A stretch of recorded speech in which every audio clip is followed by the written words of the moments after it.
Hey everybody, Honey Badger here. I was a little bored today, so I thought I would do a little tech talk on gas water heaters. Tell you everything you need to know, probably more than you want to know about how they work, and easy ways to diagnose them. So I replaced a natural gas water heater in a rental unit about a week ago, and so when I took out the old unit, I took out the controller and the burner system, and just disposed of the tank. So I've got all these parts laying around that I can just use for this tutorial. So let's jump into it. Okay, so I've got a burner and thermopile assembly here, a pilot light assembly here, which is, consists of all these parts here. You get the thermopile. This is what heats up when your gas is delivered through here. You get a flame directed towards this thermopile. The thermopile heats up and it creates a small DC voltage the hotter it gets, and that is what powers this guy over here. And what you need is probably a minimum of about 400 millivolts from your thermopile to keep the electronics, which is here. I took the board out, and the electronics running needs at least 400 millivolts from the thermopile. Now, normally with a good thermopile, you're probably going to get around 700, maybe 750 millivolts once it's fully heated. So if you're having problems where your thermopile won't stay lit, or your thermopile won't stay lit, when you release the pilot, you got it going, you got a flame going, you let go and it goes away. It's either this guy's not getting hot enough to create the voltage to keep this guy running. That's one possibility. Another possibility is this board is bad. And the third possibility is your actual control valve is bad. Now, I'm going to start with kind of describing the actual gas control valve and how all this works. So everything's oriented kind of in the same direction, basically, the way it goes. And so for instance, these two prongs right here come through here. I have the igniter taken out. I actually reused the igniter. It was a much better igniter than I had in my old unit. So that's gone. But, normally there's a red or a black button here that you press to create the spark, and the spark comes off of this little white guy here. Let's see, where are you? There you are. So the spark comes off of here to here, and then it ignites the flame. Now, the way that you get gas in while you're pressing the pilot light is on here. You can see, if you look at this, you can see that that's a really long knob there, right? And then when you push it in, it goes deeper. When you're on pilot, you push it in, it goes farther in. So it goes actually through this board, through this hole, and then when you're pressing the pilot, there's a little button here that it pushes in, and so that actually manually releases the gas through here to your pilot. This one where my pinky is, that's the main burner, and then the one on the left here is the pilot. Same over here, main burner to the right, pilot to the left. So you're always going to get gas with the system, even if your valve is bad. So be aware of that. So you should always be able to get a flame and light this pilot, even if you have to use one of those, flame lighters or whatever, the long handled thingies. If you're not getting a spark, you could still light this thing with a flame and then get that going and start checking your thermopile.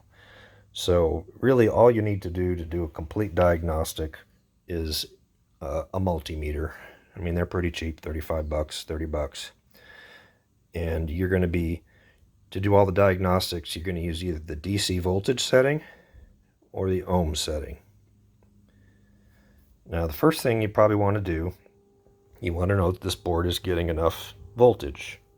So you disconnect these two wires that go into here, and you put your two probes, your meter probes on there, and you set it to a DC voltage. And then you get the flame lit, and you start waiting. The thermopile, as it starts heating up, you're going to start reading. I obviously can't do this like this, but you're going to start reading a voltage here, and it's going to start climbing. And it's going to climb up, once it gets to above 400 millivolts or so, it probably is enough to keep this board powered up. And then you should see a status light at that point. And that means, hey, it's lit, it recognizes it's powered on. This little microcontroller here that does all the brains, can measure this voltage, and it knows that it's okay, it's waking up, it's got enough voltage to run, and then it'll start lighting this little LED here, which comes through with this little clear plastic light pipe there that projects the light out to the front.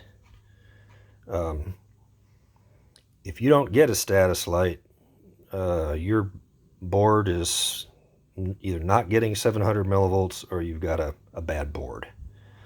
So that's the first thing to check. Make sure that you're getting across these two leads up to 700 millivolts as long as the flame is present.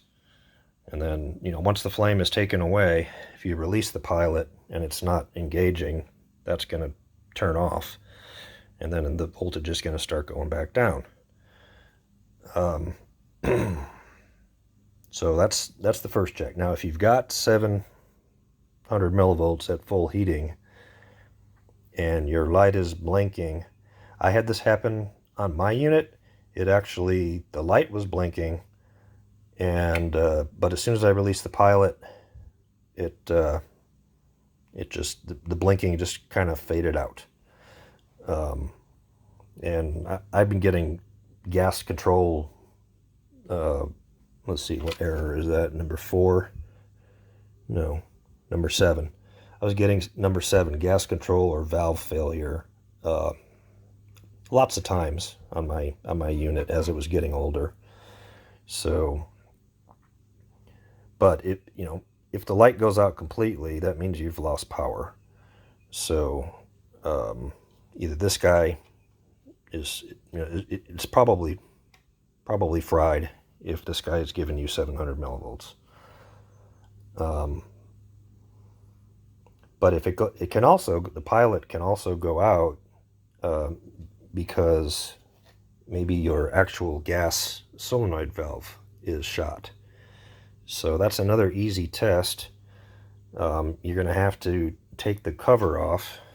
You got a T15 screw down here, a Torx T15 screw, and then you got these two tabs up here that you stick a blade into this area here, and you push down, and then you kind of unlatch these two latches here. And when you take this off, you want to make sure you pull it straight out. You don't want to lift it up one way or the other, because then you're going to mess up these pins. You got 3 pins on the board here, here, and here. This is your common, this is your main burner, and this is your pilot. And those go into these long pins here, the 3 mating pins here, as you can see. So if you're torquing the board, you might bend or even break off those connections. So be very careful about that. But So once you have this out and you have the board out, you're going to have to disconnect this connector here, which goes into the top of the board right there. You can just pull it off. This is actually what the temperature sensor, which is, you know, that goes inside your tank because this thread's on, and so that tells you what the water temperature is. So to be able to remove all this, you're going to have to disconnect this board, and then you can check your solenoids, whether your solenoids are working, by putting this on ohms. Put your meter on ohms. That's the little U, upside down U symbol, and you're going to measure. And I can actually, this test I can actually do.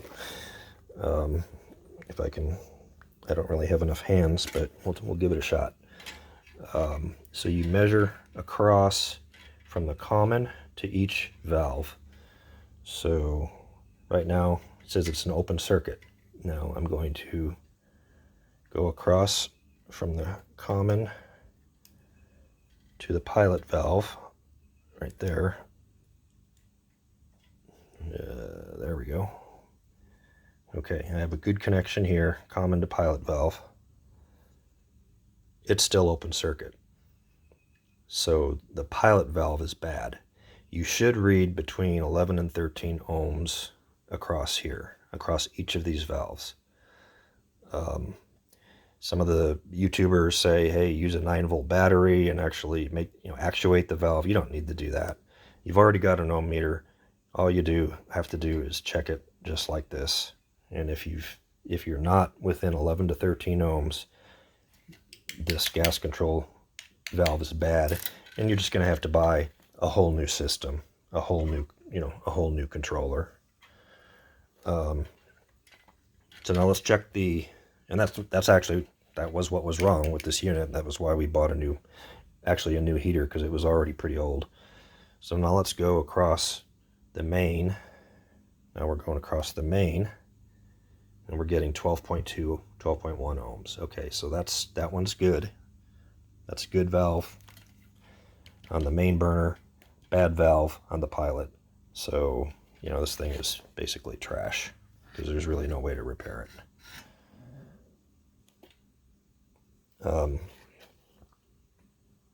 Okay, so let's see what else.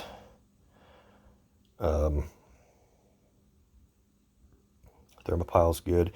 You also have a safety switch here, and if this temperature inside under the burner compartment gets too hot, this switch opens, and so since that switch is basically connected to one of these lines going into your here, it's going to cause an open circuit. So you're not going to have the voltage that you need here. So you can also check this with this disconnected. You can just do another meter check on that switch if you have one. My old unit actually does not have a safety switch. But you can just go across here, and let me see if I can. Sorry about that. Okay, going across here. There we go. I'm across it, and I'm getting 0.1 ohms. So that's almost a dead short, which is what you want. You want to have continuity between those two leads, because that means that the current is going to flow through it to provide the voltage for this board. Now, what you're going to see if it's bad, if you read it like a higher resistance, if you're reading more than probably a half an ohm, or you get that an open circuit, then you need to replace this switch here, or this thermostat here. Another problem you can have it's more of an annoyance, I guess, or maybe your pilot won't light. Your igniter gets weak after being pushed a gazillion times. and I'd done my fair share of pushing on the igniter on my old unit, and so that's why I took the one out of here. And man, when I replaced my igniter, my pilot lights in the very first press every time. So you know, if you're seeing that you're getting spark, kind of a weak spark, or you don't always get a spark, you should really get a spark across here every time if you have your igniter connected, which is this connection here on mine. That connects to the igniter. It's got a mating piece, and all you have to, you can just have that connected, and if it doesn't spark, you're going to get, then you probably have a bad igniter. It's probably not going to be this end. It's probably going to be this, you know, the igniter itself that's bad. Let's see what else. Got that. I think, I mean, that's pretty much the main diagnostic components of this system. Another thing I might mention, you can buy these boards on eBay. You just have to try to get the exact same part number. So for instance, this is my part number right here, 5003-7703-003 Rev 1.45. And if you can find a matching board on eBay, then you can replace your control board. In my case, I actually ordered a matching board for my unit because this board is bad, and I waited a week for it, and it was dead on arrival. Didn't even get a status light. So what I did was I got kind of desperate, and I took the board out of this unit that I took from the other system, which is actually a natural gas system. I have a propane system. This one is WV8840B1109, and I think mine is like a 40A5028 propane unit. And I took the board out, I looked at them, visually compared, and everything looked identical. I mean, I even looked through it to see, you know, you can see where the traces are run, and you know, where there's no copper on the board, and everything looked just exactly the same. But it was a completely different part number and revision. And I'm like, what the heck? I'm going to try it. So I put it in there, and it works just fine. So I'm going to give you that information. If you happen to have a 5003-7703-003, I was able to replace it with a 50045495-003. I don't recall what the rev number of the software was, but I don't think it's going to matter. As long as the board looks physically the same, I think you have a very high likelihood that it's going to work. But do compare, because some of the boards, newer boards, look different, or some of the boards look different. You know, make sure all these components are in the exact same place when you're looking to buy a replacement. If you're not going to buy like one from Honeywell Direct or some other place, because there are some different designs that I saw that have kind of the same form factor, but the parts are actually in different spots. So I would stay away from those and just get this board, this original board. I guess one of the last things I want to mention is just more of a safety issue. It's got nothing to do with diagnostics, but yeah, you really don't need to run your water heater above hot. Hot is 120 degrees, and you know, for taking showers, washing your hands, that is plenty hot. Even for your dishwasher, most modern dishwashers have internal heaters, so you know, as long as you're coming in at 120, they're going to heat the water up to 140 anyway. Especially if you got small kids in the house, you know, the scalding risk um, at B, you're up to like 138 degrees, I think, and that's pretty darn hot. I mean, you can get scalded within a few seconds when you're at 140 above and above. So really don't keep your water heater that hot if you don't have to. Now, some houses have thermal mixing valves, thermostatic mixing valves, like in the actual fixtures, and then they have their own set temperature, so you can run your water heater hotter, but then it'll mix down the temperature at your faucets. But there's a lot of homes that don't have that.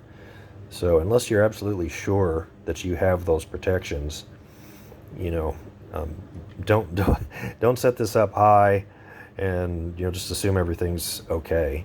And also, actually, the hotter this is, the hotter you keep your tank, it's not going to last as long. Your controller might not last as long because you're putting more heat through the system, and you're warming everything up more, even externally, because you do have a connection here, you know, a direct connection from there to this body. So that heat's going to transfer over to the board. And so my recommendation, you know, keep it at hot.